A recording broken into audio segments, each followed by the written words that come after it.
মা, এই নিন আপনার খাবার। এইটা কি? তরকারি আমি বানিয়েছি, ভালো হয়েছে না? বাবু, বাবু, একবার এখানে আয় তো। কি হয়েছে মা? দেখ তোর বউ কি রান্না করেছে, একবার খেয়ে বল তো কেমন হয়েছে। দেখ আমি তোকে সাবস্ক্রাইব করে দিচ্ছি, হয় ও এই বাড়িতে থাকবে, না হলে আমি এই বাড়িতে থাকবো। বেরো বেরো বেরো এই বাড়ি থেকে। আমাকে মেরে বাড়ি থেকে তাড়িয়ে দিচ্ছ তো? মনে রেখো, আমার মা কিন্তু ডাকাত রানী, তোমাকে ধরে নিয়ে যাবে। আরে যা, ধরে নিয়ে যাবে না।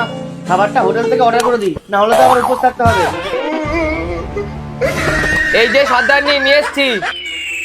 বুঝলি রম্ভা, বেঁচে বেঁচে 347টা ছেলে দেখার পর ওকে পছন্দ করেছিলাম, কিন্তু ওর সাহসটা একবার দেখ। আমার মেয়ের গায়ে হাত তোলে, আমার গুণপতি মেয়ে, ইচ্ছেটা করছে এখানে ঢুকে দি। সর্দারনি, আপনি এত উত্তেজিত হবেন না। আমাকে মারার আগে আপনাকেও সব কিছু জানতে হবে। আমার মাও 440টা মেয়ে থেকে আপনার মেয়েকে গুণবতী ভেবে পুত্রবধূ করে নিয়ে গেছিল, কিন্তু আপনার মেয়ের গুণের নমুনা দেখবেন। দাঁড়ান, কি গো, রুটি বানাবো, জল দিয়ে আটাটা মাখো তো।